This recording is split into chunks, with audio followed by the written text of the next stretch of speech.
Bonjour à tous. Aujourd'hui, je voulais parler d'une thématique qui était un petit peu plus dirigée, orientée vers les sujets que je souhaite couvrir par la suite.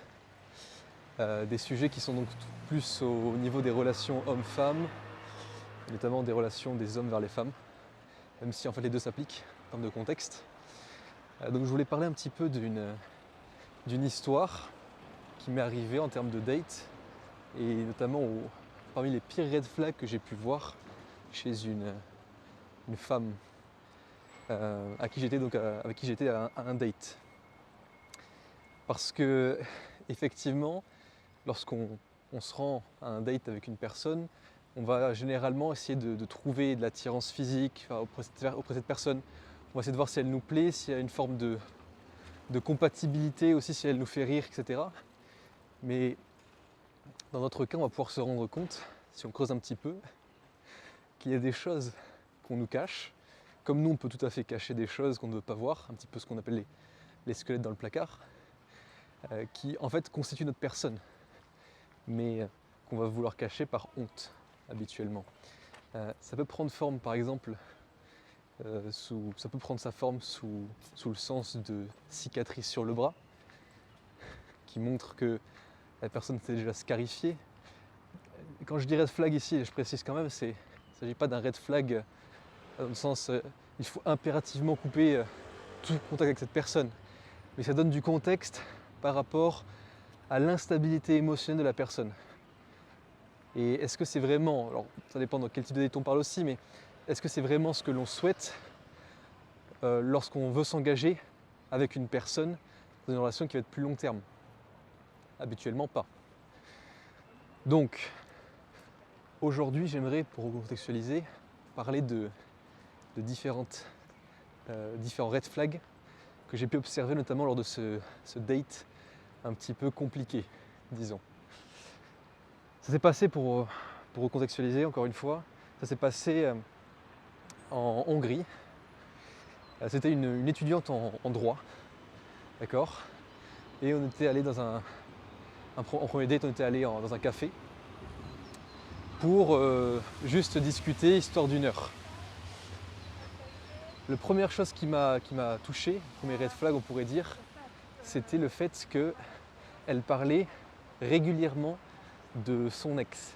Mais pas de n'importe quelle manière, pas naturellement et sachant que je lui avais posé la question, plus de manière un petit peu compulsive, comme s'il était vraiment encore dans son esprit et de manière relativement malsaine. D'ailleurs, son ex en question, c'était quelqu'un qui a pu parfois, de temps à autre, toquer à sa porte en pleine nuit alors qu'ils s'étaient séparés, pour venir la voir, etc. Donc un petit peu étrange comme histoire.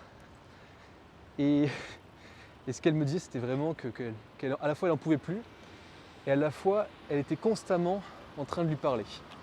Donc très paradoxal. Déjà on peut voir quelque chose qui n'est pas réglé. Ça habituellement, quand on se rend compte justement qu'une personne nous dit « Ah, j'en peux plus, je supporte pas ça », mais qu'à la fois qu'elle répète le comportement en question qui est dérangeant, il y a une boucle de traumatisme qui est encore ouverte et qui n'a pas été guérie. Là en même temps, ça ne faisait que quelques mois, ça faisait de mémoire 3 mois qu'elle venait de se quitter avec son copain. En plus, elle avait vécu avec lui, enfin, tout un bagage émotionnel qui me mène aussi au deuxième red flag, le deuxième gros red flag que j'ai pu observer, qui lui aussi était tout aussi dramatique. C'était le fait qu'elle prenait des antidépresseurs et qu'elle avait été diagnostiquée avec un trouble de la personnalité borderline.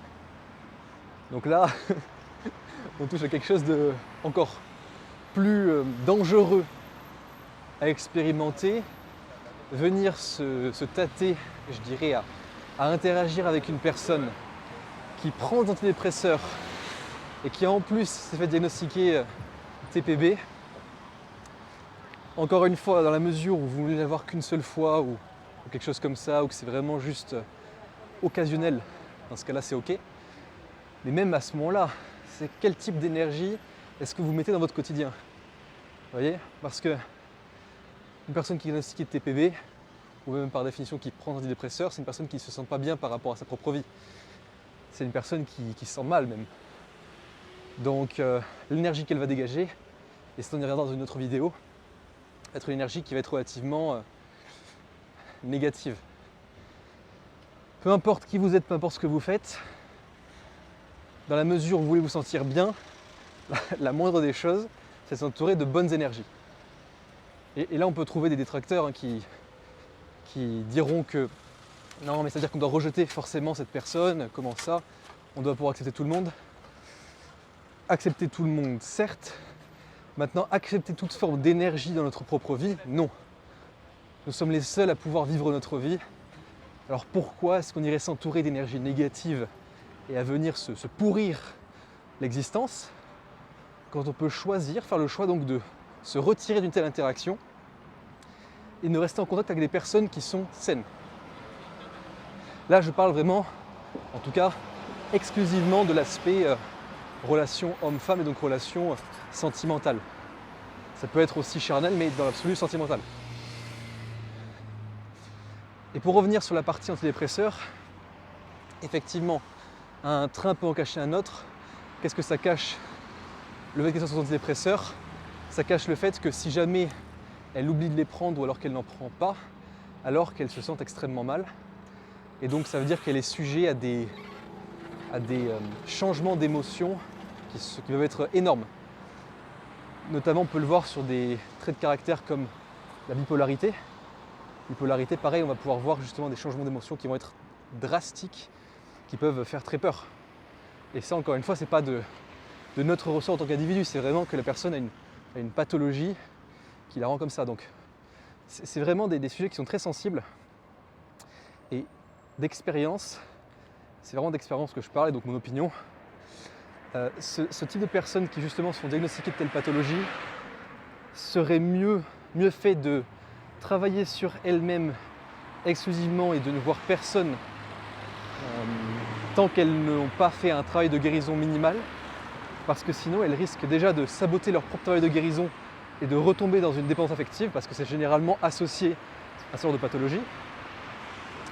Et en plus de ça, elles risquent de compromettre l'autre personne. Donc c'est vraiment un double risque. Alors pourquoi est-ce qu'on irait accepter de se mettre en danger de cette manière? On parle de psychologiquement plutôt. Se mettre en danger l'autre personne, quand on peut choisir d'être safe et de travailler sur soi. Généralement, c'est juste que parce qu'on est anxieux et qu'on a peur d'être seul, on va vouloir aller vers autrui et se réfugier dans le contact physique ou émotionnel d'une autre personne. Et c'est vraiment là le principe de la dépendance affective, mais ça c'est un autre sujet. Pour revenir à nos red flags, un troisième red flag qui m'a interpellé, c'était la consommation de drogue régulière. Consommation de drogue à la rigueur, je ne dis pas. Pour tester, certaines personnes peuvent se le permettre, pas de souci. Maintenant, une consommation de drogue régulière, qu'est-ce qu'elle implique? Elle implique, d'une manière ou d'une autre, une forme d'addiction. Et qu'est-ce qu'une addiction? L'addiction, c'est un manque de contrôle qu'un individu a sur lui-même, qui l'empêche de raisonner et donc de prendre des décisions qui vont être raisonnées, rationnelles, et qui va le faire agir de manière hautement émotionnelle et affectée lorsqu'il est sous le coup de l'addiction justement. Donc là pareil, quelque chose de très dangereux. Si, en tout cas dans un date, vous êtes dans un date avec une personne qui a l'habitude de prendre des drogues, vous pouvez quand même lui demander la fréquence à laquelle elle les consomme, quel type de drogue, parce que ça joue aussi quand même pour beaucoup. Forcément, si on parle de drogues plus douces comme la weed et qu'on les compare à des drogues plus dures comme la cocaïne ou l'héroïne, c'est pas la même chose.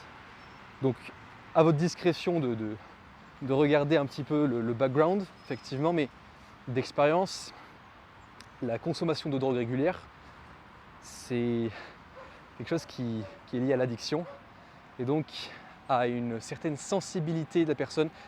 Imaginez que le combo alors antidépresseur plus consommation de drogue régulière, c'est vraiment quelque chose de dangereux. C'est vraiment quelque chose de très dangereux.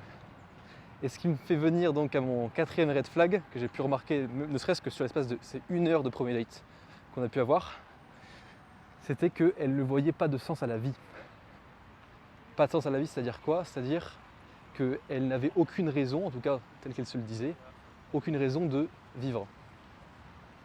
C'est quand même un signe d'une pathologie assez conséquente. Ça, dans les énergies archétypales du côté du masculin et du féminin, on peut le retrouver et l'expliquer. Donc il y a une raison derrière tout ça. Mais effectivement, ce n'est pas du tout le rôle du partenaire quel qu'il soit, que ce soit un partenaire occasionnel, donc charnel, ou un vrai partenaire dans une relation amoureuse. Ce n'est pas son rôle à lui que de venir opérer le travail d'un psychanalyste, d'un psychiatre, même simplement d'un psychologue, sur la personne qu'il fréquente. Ça n'a pas de sens. Il y a des professionnels qui sont capables de gérer ça, c'est pour une bonne raison. Donc là, pareil, encore une fois, ça vient remettre en question la raison même de venir à un date et d'espérer construire quelque chose, quoi que ce soit, avec l'autre personne. Encore une fois, juste pour recontextualiser, parce que c'est quand même vraiment fort, ce qu'elle me disait, c'était « Non, mais je fais mes études, mais je n'ai aucun goût à la vie. » Et, la petite parenthèse en plus, elle m'a dit « J'ai tenté plusieurs fois de me suicider. » Là, pareil, sujet sensible que j'ai quand même approché avec tact. Hein, je n'ai pas été brutal avec elle, à remettre en cause la raison pour laquelle elle s'est suicidée. Mais on touche quand même à un sujet qui vraiment est dangereux. C'est vraiment un terrain glissant. Un terrain glissant que de s'engager de quelque manière que ce soit avec une personne qui a ce genre de problème personnel. Dans ma vision des choses, et c'est vraiment quelque chose de personnel aussi, j'estime que lorsqu'on est dans un gouffre, on n'a pas à aller chercher du réconfort et venir mettre en danger son partenaire, quel qu'il soit. Mettre en danger parce qu'on risque de corrompre l'énergie de notre partenaire, donc masculin comme féminin, avec notre énergie qui est négative parce qu'on est encore une fois dans le gouffre. Lorsqu'on est au fond du trou, et c'est quand même difficile, l'idéal, encore une fois à mon sens, ça reste de travailler sur soi tout seul, en tout cas le plus clair du temps, même si c'est extrêmement difficile, ça j'en conviens. C'est la chose la plus difficile quand on est au fond du trou, que de travailler sur soi et travailler sur soi seul. Mais, et je dis bien mais, en parallèle, il y a quand même un travail à faire avec quelqu'un qui, avec un professionnel de santé, par exemple, psychologue, psychiatre, psychanalyste, d'un côté, ou alors, deuxième possibilité, c'est de se tourner vers la religion. La religion dans quel sens? Parce qu'on peut avoir une approche qui va être scientifique, qui est tout à fait correcte dans le cadre de la dépression, d'autres pathologies. Maintenant, c'est vrai que se tourner vers la religion, un système religieux quel qu'il soit, et faire en sorte notamment de faire appel à quelqu'un d'expérimenté dans la religion pour nous guider, c'est tout aussi viable. Ce sont les deux types de systèmes qui vraiment peuvent nous sortir du gouffre dans lequel on est si jamais on se sent vraiment mal comme ça. Mais c'est en aucun cas en allant à un date et en espérant quelque chose de la personne en face que l'on se fait une faveur. C'est l'inverse. On dessert nos propres intérêts en faisant ça. Et là, pour le coup, je peux le dire, c'est que j'ai pu la revoir plusieurs fois par le futur, donc après ça, pour pouvoir vraiment comprendre le fondement de sa pensée. Parce que c'est vrai que je suis quand même relativement intrigué par les comportements humains, tu l'as remarqué, et c'est quelque chose qui vraiment m'intéresse et m'interpelle lorsque je vois une personne comme ça qui est en détresse, c'est qu'est-ce qui se passe dans sa tête? Comment est-ce que ça se fait qu'elle réfléchisse comme ça, qu'elle agisse comme ça, et que ça lui vienne naturellement d'aller à un date et notamment de consommer de la drogue régulièrement, etc. Enfin, ce genre de choses. Je l'ai revu plusieurs fois, j'ai obtenu quelques réponses à mes questions. C'est une névrose qui a duré, notamment parce qu'elle a très mal vécu le divorce de ses parents et la manière dont ses parents ont pu la traiter et se traiter mutuellement. Et c'est un des points qu'on observe mais tellement régulièrement en psychanalyse, lors d'une thérapie ou autre, c'est que la grande majorité de nos complexes, la grande majorité de nos blessures, de nos traumatismes proviennent du cadre familial dans lequel on a été éduqué. Ça peut soit provenir, pour les femmes, habituellement ça provient de la relation au père, c'est vraiment un cas régulier. Pour les hommes, ça peut provenir de la relation à la mère. Et quoi qu'il en soit, la dynamique de couple chez les parents, va vraiment affecter l'éducation, même la croissance de l'enfant. Je conclurai sur une seule note très simple. Ne faites pas d'enfants si vous n'avez pas traité vos blessures. Parce que sinon, votre enfant s'en mordra les doigts. C'est très triste, mais c'est la vie.